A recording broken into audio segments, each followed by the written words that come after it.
తొలిపలుకు ఛానల్కు స్వాగతం. నేను లాలిత్య. నేటి ముఖ్యాంశాలు చూద్దాం. యుఏఈ చేరుకున్న ప్రధాని మోదీ అబుదాబి విమానాశ్రయంలో ఘన స్వాగతం. ద్వైపాక్షిక చర్చలపై ఆసక్తి. చైనాపై ట్రంప్ ప్రశంసలు. జిన్పింగ్తో తనకు బలమైన వ్యక్తిగత సంబంధాలు ఉన్నాయని అమెరికా అధ్యక్షుడి వ్యాఖ్యలు. పుట్టపర్తిలో యుద్ధ విమానాల హబ్కు శ్రీకారం. ఏఐ ఆధారిత ఫైటర్ జెట్ తయారీ కేంద్రంగా అభివృద్ధికి కేంద్రం అడుగులు. ఏఎంసీఏ ప్రాజెక్టుతో ఏపీకి భారీ లాభం. నాయుడు మోదీ జోడీ రాష్ట్రానికి పెద్ద వరం అంటున్న లోకేష్. పొదుపు మాటల్లోనేనా? ప్రతిపక్షాల విమర్శలు. పుట్టపర్తి పర్యటనలో భారీ ఏర్పాట్లపై చంద్రబాబు ప్రభుత్వాన్ని టార్గెట్ చేసిన విపక్షాలు. పేదల కోసం రాజభవనం లాంటి టిమ్స్ ఆసుపత్రులు. కేసీఆర్ విజన్తోనే వైద్య రంగంలో మార్పులు వచ్చాయన్న కేటీఆర్. ఆర్టీసీ విలీనంపై మళ్లీ చర్చలు. పెట్రోల్ ధరల పెంపుపై కేంద్ర ప్రభుత్వంపై పొన్నం ప్రభాకర్ ఫైర్. ఎన్నికలు పూర్తయ్యాక సామాన్యుడిపై భారాల బాదుడు. ధరల పెంపులు, కొత్త నిర్ణయాలపై ప్రజల్లో అసంతృప్తి. ఇంధనం ఆదా చేయాలని చెప్పిన మోదీ. భారీ క్యాన్వాయ్లపై విమర్శలు. తెలంగాణ మంత్రుల 60 వాహనాల క్యాన్వాయ్ రాజకీయ చర్చకు దారి. నీట్ పరీక్షల్లో భారీ మార్పులు రానున్నాయి. 2027 నుంచి కంప్యూటర్ ఆధారిత విధానంలో పరీక్షల నిర్వహణ. బండి సంజయ్ కుమారుడిపై పోక్సో ఆరోపణలు. బక్క జడ్సన్ చేసిన వ్యాఖ్యలు తెలంగాణ రాజకీయాల్లో కలకలం. సనాతన ధర్మ వ్యాఖ్యలపై స్పందించిన ఉదయనిధి స్టాలిన్. తన వ్యాఖ్యలను తప్పుగా అర్థం చేసుకుంటున్నారంటూ వివరణ. ఆలయాల అభివృద్ధికే ప్రాధాన్యం యోగి ఆదిత్యనాథ్. శ్మశానాల గోడల కంటే దేవాలయ అభివృద్ధి ముఖ్యమన్న సీఎం వ్యాఖ్యలు. రాహుల్ విదేశీ పర్యటనలపై కిరణ్ రిజిజు ప్రశ్నలు. ప్రజాప్రతినిధులు నిబంధనలు పాటించాలని కేంద్ర మంత్రి సూచనలు. ప్రధాని Narendra Modi United Arab Emirates పర్యటనకు చేరుకున్నారు. అబుదాబి విమానాశ్రయంలో యుఏఈ అధ్యక్షుడు Sheikh Mohammed bin Zayed Al Nahyan స్వయంగా స్వాగతం పలకడంపై ప్రధాని మోదీ ఆనందం వ్యక్తం చేశారు. తన సోదరుడు షేక్ మహమ్మద్ బిన్ జాయద్ అల్ నహ్యాన్కు ప్రత్యేక కృతజ్ఞతలు తెలుపుతూ సోషల్ మీడియాలో స్పందించారు.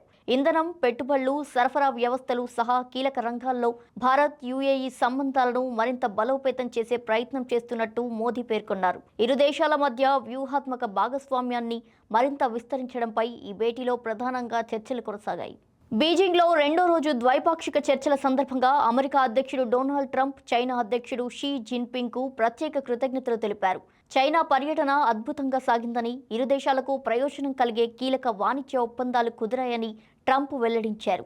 గత 11 సంవత్సరాలుగా షీ జిన్పింగ్తో తనకు మంచి అనుబంధం ఉందని, అనేక క్లిష్ట సమస్యలను కలిసి పరిష్కరించినట్టు తెలిపారు. ఇరాన్ అంశంపైన ఇరు దేశాల అభిప్రాయాలు దాదాపు ఒకేలా ఉన్నాయని, ఇరాన్ అణ్వాయుధాలు సంపాదించకూడదన్న విషయంలో ఇద్దరూ ఏకాభిప్రాయంతో ఉన్నామని ట్రంప్ వ్యక్తం చేశారు. అనంతరం ట్రంప్ షీ జిన్పింగ్ కలిసి బీజింగ్లోని జోంగ్ నాన్హై గార్డెన్లో నడుచుకుంటూ చర్చలు కొనసాగించారు. ఏపీ సీఎం నారా చంద్రబాబు నాయుడు, కేంద్ర రక్షణ మంత్రి రాజ్నాథ్ సింగ్ శ్రీ సత్యసాయి జిల్లా పుట్టపర్తిలో ప్రతిష్టాత్మక ఏఎంసీఏ ప్రాజెక్టుకు శంకుస్థాపన చేశారు. 15,800 కోట్ల వ్యయంతో 550 ఎకరాల్లో నిర్మించనున్న ఈ air craft integration and flight testing సెంటర్లో అత్యాధునిక ఏఐ ఆధారిత యుద్ధ విమానాలు తయారు చేయనున్నారు. అమెరికా F-35, రష్యా Su-57 స్థాయి ఫైటర్ జెట్స్కు పోటీగా భారత్ స్వదేశీ సాంకేతికతతో ఈ ప్రాజెక్టును అభివృద్ధి చేస్తోంది. ఈ ఏరో కాంప్లెక్స్ ద్వారా సుమారు 1,700 మందికి ఉద్యోగ అవకాశాలు లభించనున్నాయి. డ్రోన్స్, డిఫెన్స్ రంగాల్లో మరో 12 ప్రాజెక్టులకు కూడా శంకుస్థాపన జరిగింది. పుట్టపర్తిలో నేడు శంకుస్థాపన చేసిన advanced medium combat aircraft ప్రాజెక్టుకు కేంద్ర రక్షణ మంత్రి రాజ్నాథ్ సింగ్, సీఎం చంద్రబాబు నాయుడు శంకుస్థాపన చేశారు. ఈ సందర్భంలో మంత్రి నారా లోకేష్ మాట్లాడుతూ ఎన్డీఏను గెలిపించినందుకు ప్రజలకు రుణం తీర్చుకుంటున్నామని తెలిపారు. ప్రధాని నరేంద్ర మోదీ పాకిస్తాన్కు గట్టి సమాధానం ఇచ్చి దేశ గర్వాన్ని పెంచారని, ఆపరేషన్ సింధూర్ వెనుక రాజ్నాథ్ సింగ్ కీలక శక్తిగా నిలిచారని కొనియాడారు. కరువు నేలపై కార్ల పరిశ్రమలు తీసుకువచ్చింది చంద్రబాబేనని, ఇప్పుడు ఫైటర్ జెట్ పరిశ్రమలను కూడా రాయలసీమకు తీసుకొచ్చారని చెప్పారు. డబుల్ ఇంజిన్ ప్రభుత్వంతో రాష్ట్రానికి మరిన్ని పెట్టుబడులు, అభివృద్ధి అవకాశాలు వస్తున్నాయని లోకేష్ స్పష్టం చేశారు. ఇంధన వినియోగాన్ని తగ్గించాలని ప్రధాని మోదీ పిలుపునిస్తున్న వేళ ఏపీ సీఎం నారా చంద్రబాబు నాయుడు పుట్టపర్తి పర్యటనలో భారీగా ప్రజాధనం ఖర్చు చేశారని ప్రతిపక్షాలు ఆరోపిస్తున్నాయి. జన సమీకరణ కోసం పెద్ద ఎత్తున ఆర్టీసీ బస్సులు, స్కూల్ బస్సులను వినియోగించారని విమర్శించాయి. ప్రత్యేక విమానంలో పుట్టపర్తికి చేరుకున్న సీఎం నిన్ననే కేబినెట్ సమావేశంలో పొదుపు చర్యలపై మాట్లాడడం ఇప్పుడు చర్చనీయాంశంగా మారిందని పేర్కొన్నారు. కాన్వాయ్లను తగ్గించి ఇంధనం ఆదా చేయాలన్న కేంద్ర సూచనలు పక్కన పెట్టి సభ కోసం భారీ ఏర్పాట్లు చేయడం ప్రభుత్వ ద్వంద్వ వైఖరికి నిదర్శనమని ప్రతిపక్షాలు మండిపడ్డాయి. హైదరాబాద్ ప్రజలకు ప్రపంచ స్థాయి వైద్య సేవలు అందించాలనే లక్ష్యంతోనే కేసీఆర్ ప్రభుత్వం టిమ్స్ ఆసుపత్రులను ప్రారంభించిందని బీఆర్ఎస్ వర్కింగ్ ప్రెసిడెంట్ కేటీఆర్ తెలిపారు. సనత్ నగర్ టిమ్స్ పనులను పరిశీలించిన ఆయన 1200 కోట్ల రూపాయల వ్యయంతో అత్యాధునిక సదుపాయాలతో ఈ ఆసుపత్రిని నిర్మించామని అన్నారు. 300 ఐసీయూ బెడ్లు, 16 ఆపరేషన్ థియేటర్లు, MRI, CT scan, kidney research సెంటర్లతో టిమ్స్ను ఎయిమ్స్ స్థానంలో తీర్చిదిద్దామని చెప్పారు. బసవతారకం ఆసుపత్రి బయట రోగుల బంధువులు రోడ్డుపై పడుకోవడం చూసిన కేసీఆర్ టిమ్స్లో 200 పడకల ధర్మశాల కూడా ఏర్పాటు చేశారని కేటీఆర్ వెల్లడించారు. ఆర్టీసీ కార్మికుల సమస్యల పరిష్కారానికి ప్రభుత్వం కీలక చర్యలు ప్రారంభించింది. ఇందులో భాగంగా మంత్రి పొన్నం ప్రభాకర్ ఆర్టీసీ సంఘాల నేతలతో సమావేశమై ఆర్టీసీని ప్రభుత్వంలో విలీనం చేయడం, యూనియన్ ఎన్నికలు తదితర అంశాలపై చర్చించారు. సీఎం రేవంత్ రెడ్డి ఇచ్చిన ఆఫర్ మేరకు యూనియన్ నేతలు ఎన్నికల కంటే విలీనానికే మద్దతు తెలిపినట్టు మంత్రి పేర్కొన్నారు. అనంతరం పెట్రోల్, డీజిల్ ధరల పెంపుపై కూడా కేంద్ర ప్రభుత్వాన్ని పొన్నం ప్రభాకర్ తీవ్రంగా విమర్శించారు. గతంలో యూపీఏ ప్రభుత్వం పైసా పెంచినా విమర్శించిన నరేంద్ర మోదీ ఇప్పుడు భారీగా ధరలు పెంచారని మండిపడ్డారు. హైదరాబాద్ పర్యటనలో ఇంధనం తక్కువ వాడాలని ప్రధాని చెప్పినప్పుడే ధరల పెంపు వస్తుందన్న అనుమానం వచ్చిందన్నారు. యుద్ధాన్ని సాకుగా చూపడం సరికాదని, పెట్రోల్ ధరల పెంపును కాంగ్రెస్ పూర్తిగా వ్యతిరేకిస్తుందని ఆయన స్పష్టం చేశారు.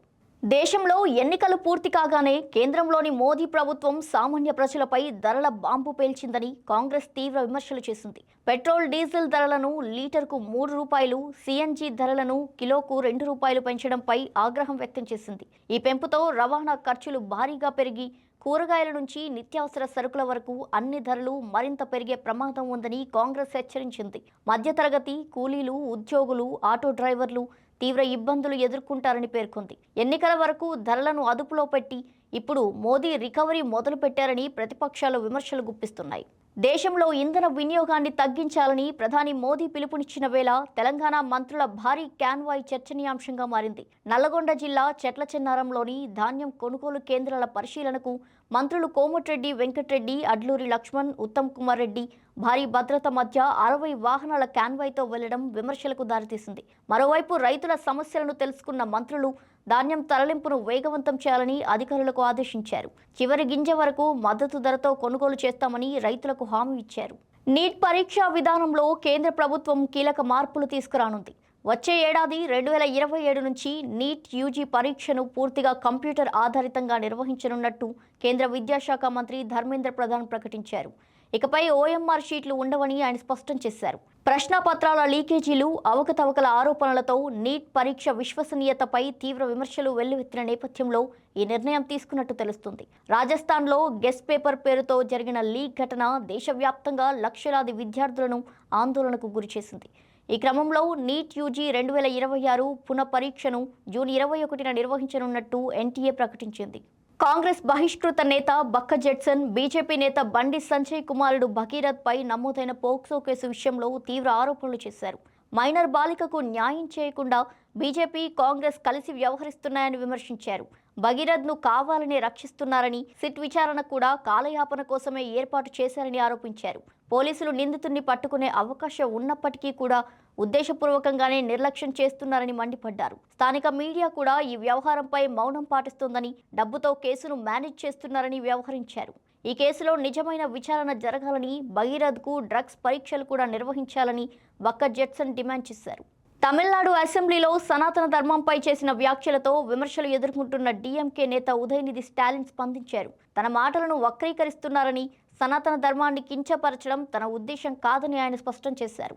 సమాజంలో ప్రజలను అగ్ర, నిమ్న వర్గాలుగా విభజించే కుల వ్యవస్థను వ్యతిరేకిస్తున్నానని తెలిపారు. పెరియార్, అంబేద్కర్ సిద్ధాంతాల ప్రకారమే తాను సామాజిక న్యాయం గురించి మాట్లాడినట్టు తెలిపారు. సమాన హక్కుల కోసం పోరాటం కొనసాగిస్తామని, అసమానతలు, అణచివేతకు వ్యతిరేకంగానే తన వ్యాఖ్యలు ఉన్నాయని ఉదయనిధి పేర్కొన్నారు. కాగా అసెంబ్లీలో సామాజిక న్యాయానికి వ్యతిరేకమైన సనాతన ధర్మాన్ని నిర్మూలించాలి అన్న వ్యాఖ్యలు రాజకీయ దుమారం రేపుతున్నాయి. ఉత్తరప్రదేశ్ ముఖ్యమంత్రి యోగి ఆదిత్యనాథ్ మహారాజ్గంజ్ జిల్లాలో 208 కోట్ల రూపాయలకు పైగా విలువైన 79 అభివృద్ధి పనులకు శంకుస్థాపన చేశారు. ప్రారంభోత్సవ కార్యక్రమంలో ఈరోజు ఆయన పాల్గొన్నారు. ఈ సందర్భంలో మాట్లాడుతూ బీజేపీ మిత్రపక్షాల ఎమ్మెల్యేలు గెలిచిన తర్వాత తమ నియోజకవర్గాల్లో ఆలయాల అభివృద్ధి, సుందరీకరణ పనులు చేపట్టారని తెలిపారు. గతంలో కోట్లాది రూపాయలు శ్మశానాల చుట్టూ గోడలు నిర్మించడానికి ఖర్చయ్యేవని విమర్శించారు.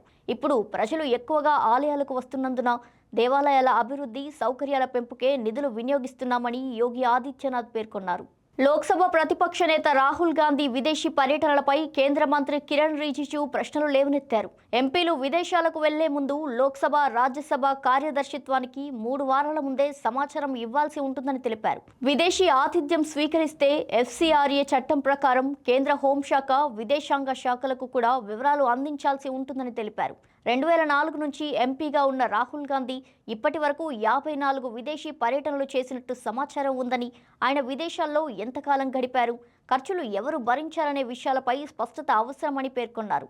నిబంధనలు పాటించి అవసరమైన సమాచారం అధికారులకు ఇవ్వాలని కాంగ్రెస్ పార్టీకి కిరణ్ రిజిజు సూచించారు. ఇవి ఇవాల్టి బులెటిన్ డీటెయిల్స్. మరో బులెటిన్తో మళ్ళీ కలుద్దాం. చూస్తూనే ఉండండి తొలి పలుకు న్యూస్.